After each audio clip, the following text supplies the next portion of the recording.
Carol, and as promised, today I want to talk to you a little bit about what paperwork you're going to need to fill out prior to starting your homeschooling journey. So it depends on the state that you are in. Some things are going to vary, but one of the very first documents you're going to need to submit to your school district is your letter of intent to homeschool. Okay, so your letter of intent is going to include certain things. You need to include the name of the children that you are intending to homeschool, their date of birth in brackets or parentheses, along with the school year that they're entering. If they have any questions, you can provide them with your email or phone number. So that's it. That's very simple. Once you submit your letter of intent, the school district typically, at least in New York, has about 10 to 20 days to let you know that they've received said letter of intent. Then they will submit to you a packet. In that packet is going to be the letter of the law for homeschooling. So it'll tell you, like for New York, it's section 100.00 something, and it'll state what the school is responsible for, what the school is not responsible for. The packet also includes samples of your IHIP. And IHIP is your individualized home instruction program. That is what you're going to fill out with all the resources or curriculum material that you are planning to use for your upcoming year. In this individualized home instruction plan, the IHIP, you're going to also submit the dates for your quarterly report.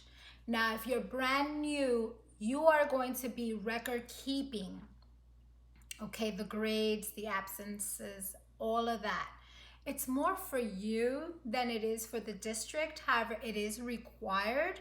But you really want to do this so that you can hold yourself accountable, and God forbid there's ever a discrepancy and they send you a letter saying, hey, we're missing X, Y, and Z. You have that already and you can just resubmit it or scan it or email it, okay? For the dates to figure out the quarterly report, what I normally do is that I go on the public school website and see how they break their year up, and then I choose the days that are going to work for me. As well, in the individual home instruction plan, your IHIP, they're going to ask you, like I stated before, for the information for the curriculum that you're going to be using or the resources that you're going to be using. Just as an example. Say you're going to be using this for any literature class. You would just include the name of the title, the author, and the publisher as one of your resources. Is that simple? Okay, and normally they don't bother you or tell you whether something's sufficient or insufficient, okay? Then I also include a description of set curriculum. So for phonics, right? I'll tell them what is going to be included in phonics, right? So they're going to have carefully sequenced activities that will teach him vowels, consonant blends, 1 and 2 vowel words, special sounds, etc. Now, if you are purchasing your own curriculum, a neat trick is just to go on their website, click on whatever curriculum you purchased, and they have a small description. Copy and paste that. That's all they really need, is to make sure that you are using something that is well-rounded. This is what they provide. Well, this is what New York State provides for me as their IHIP. Okay, so you see, I can just fill this out and it would be okay. You can take this, make several copies so that you can have them on hand for the future. Every year that you fill out a letter of intent, which in New York State, you have to submit a letter of intent every year you intend to, every new school year that you intend to homeschool your kids, okay?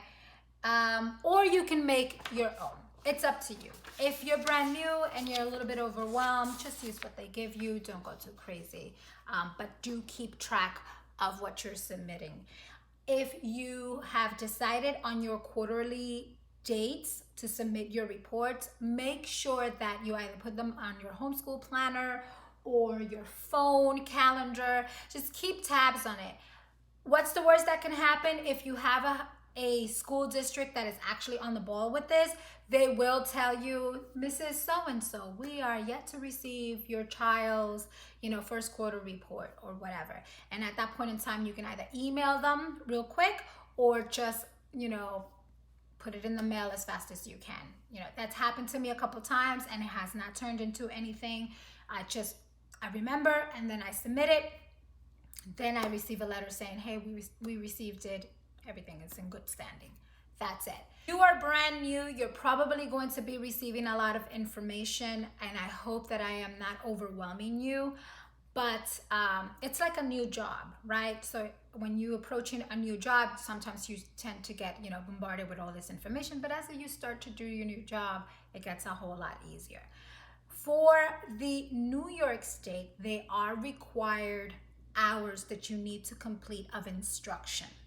That is not the same in every state. So you have to make sure that you read the literature that they send you once you submit your letter of intent, because that's where they'll tell you whether or not they require a specific set of hours. For New York State, I believe for elementary school is 900 hours. And I'm just going to break down how I do that. My kids go to school 5 days a week. Now, they're in first grade and in preschool. Let me give you a note about preschool.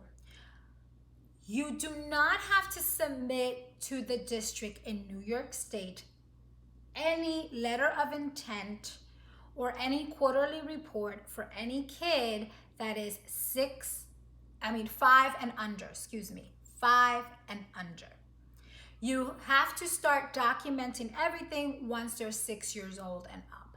As a courtesy, I did submit paperwork for kindergarten for my child, although he was 5, but I did that yet again for my own record keeping.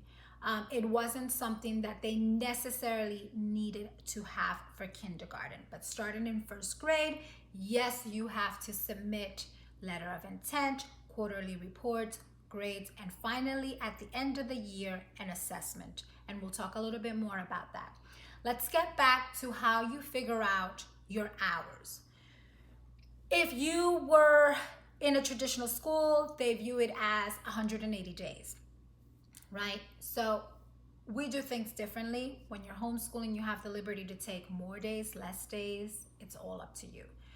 You also have to view your schooling as your schooling throughout the entire day, whether or not they're sitting down doing busy work. So for instance, I'll give you my example.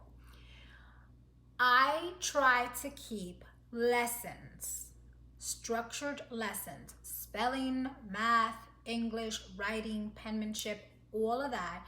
I try to keep that around 3 to 4 hours. That's including breaks, all of that good stuff, okay? So that's 4 hours of instructions. However, after our day is formally done, our schooling, my kids are still reading. My kids are still having current events, conversations. My kids are still learning skills, life skills. They are still playing outside, which constitute for their physical education. So I take all that stuff into consideration, and then I average it out as in they're pretty much schooling 5 hours a day. 5 hours a day times 5 days a week is 25 hours that they complete weekly. If you have a full month, then you have 25 times 4, which will give you 100 hours monthly that they complete. Typically in a quarter, the state is asking you to complete about 250 hours in a quarter. You'll be able to do that lickety split, no problem. In fact, honestly, your kids will probably complete more than that. But all they want is 250 for that specific quarter, and you're going to add that in there, okay? So that's how you keep track of the days and the hours required for homeschooling. Let's talk about the quarterly report. In the quarterly report, they're going to ask you again what you studied during that period of time and what grades did your child achieve and any extras. Okay, so I have a template. I have my kid's name, his date of birth, and I have all his subjects. I'll give them the grade for that subject. On the top of the page, I include the time frame of that quarter. So you start homeschooling September 7th. You're going to put, my first quarter is from September 7th to November 15th. During those days, my child completed 250 hours of instructions, or however many hours you want to include in there, okay? And these are the grades. Phonics, A. Math skills, A. Science 1, A, because this is first grade. Whatever subject they're doing. This is a good time also to build your child's portfolio. So for instance, if your child does any extracurriculum activities, dance classes, music classes, community service projects, that is a time to include that there. Again, they're not going to get extra points per se, but that is your own record. And it gives an overview of the character you're building, also the fullness of your child. Okay, so all of those things are good for you to put in there. Also, if you're doing any type of sports outside of the school system, whether it's karate, whether it's lacrosse, whether it's fencing, whatever it may be, put it there because that is part of your physical education. Okay, so we have to start thinking outside of the box when we're homeschooling to be able to fulfill certain things that they require in school. So for physical education, they have them in gym class, and you know, they're giving them grades based on whether or not they have sneakers. Okay, you can take that into your own hands and say, hey, he's doing karate. Oh, hey, he played basketball, rode his bike, all of that good stuff. Okay, you put it in there. You don't have to say he rode his bike, although you can certainly do that, all right? So that's your quarterly report. Let's talk about testing. For New York State, our homeschool kids are not allowed to take the New York State testing. We're going to pause there, and I will not get on my soapbox for this. I will spare you. But I will tell you, they can take the California Achievement Test, the Iowa test, and I think there's some other ones that they can take. Why do you need these testing? At the end of the school year, the way that New York State does it, you need a final assessment.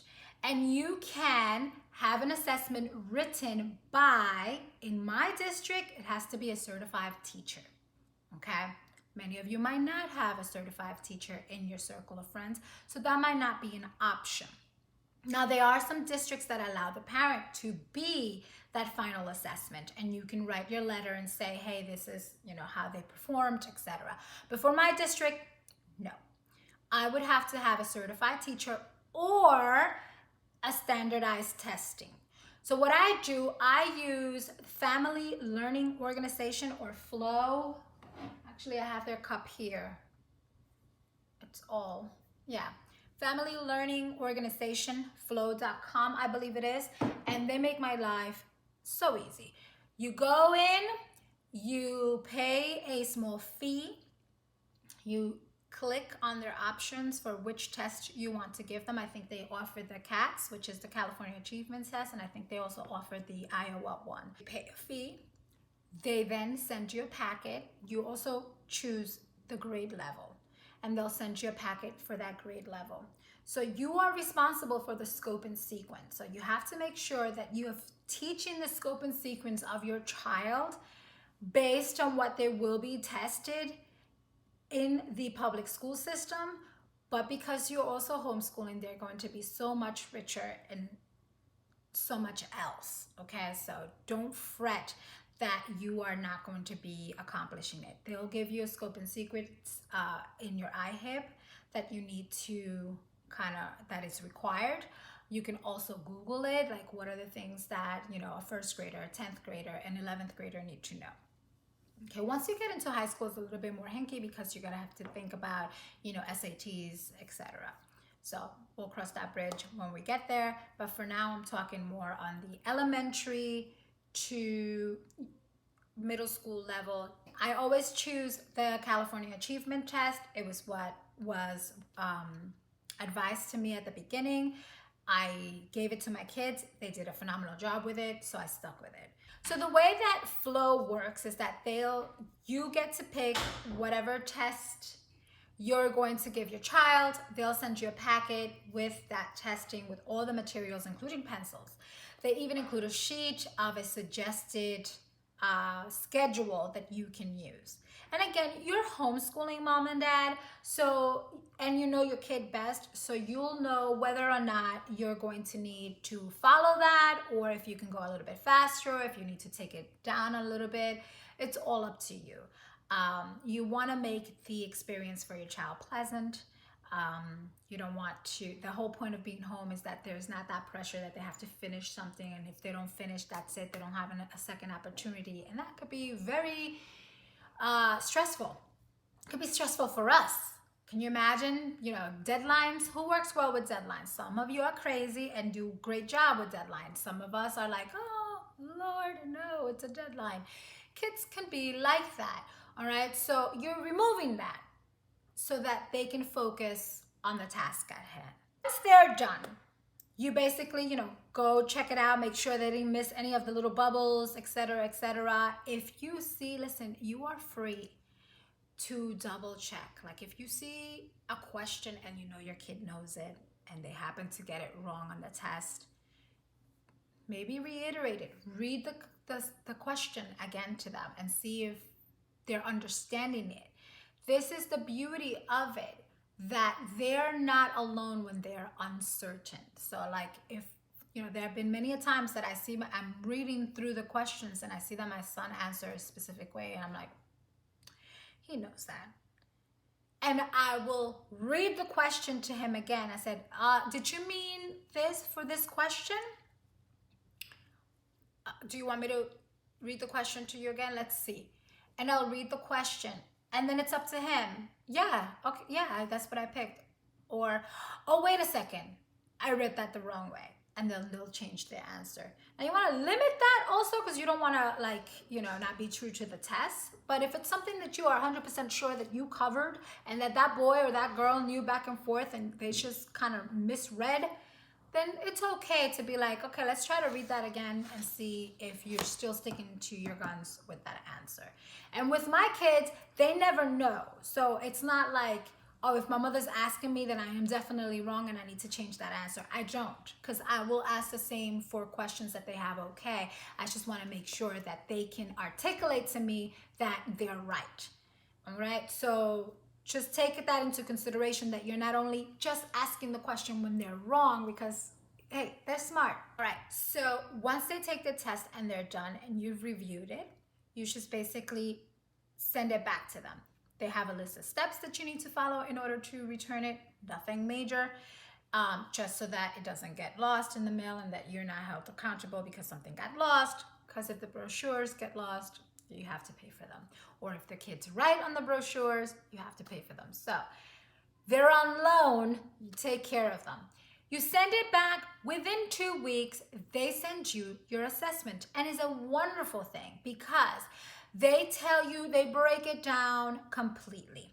They'll tell you individually, like let's say this section had 40 questions, how many he had that in that section right. So if he had all 40, if he had 39, he had 20, if he had 15, they give you that there. They also let you know what his overall average, which is what the school district wants to see, right? That's how they build their GPA. They'll tell you what his overall average is, okay? They also let you know per subject whether he is on the mark, above the mark, or below the mark. And that is to help you next year kind of know where to buckle down, okay? So they provide that for you. What I do is I make a copy. I keep a copy for myself, and then I submit a copy to the school district. And that is my final assessment. What I do differently for that quarterly report is simply that I add at the end, included in this quarterly report is also our final assessment for year 2020-2021 first grade, period. That's it. I staple them together and I send that to the district. And now they have everything they need for that year. So you did it. You've submitted your letter of intent. You created your IHIP. You were good with your quarterly reports. You send your final assessment. The year is over. Bada bing, bada boom, yeah done. Sounds like a lot, but as you continue to do it, it will be second nature. And again, this is all I keep. This is my record keeping. And it looks bulky because honestly, I still have my two older ones' information in here. Okay, every letter of intent that I send, I keep it here. I know it's a lot, guys, and it could be overwhelming, but again, just set out time for yourself to kind of get your mind into it. You know, have somebody take care of the kids or do it at night when you have time. Schedule in time for you to make a master list of the steps that you need to take and then check them off as you go. Keep records, anything they send to you. If you do not like 3-ring binders, if you're the electronic type of person, take a picture, okay, and then put it on, you know, save it to one of your files on the computer. That way you don't have to have something like this.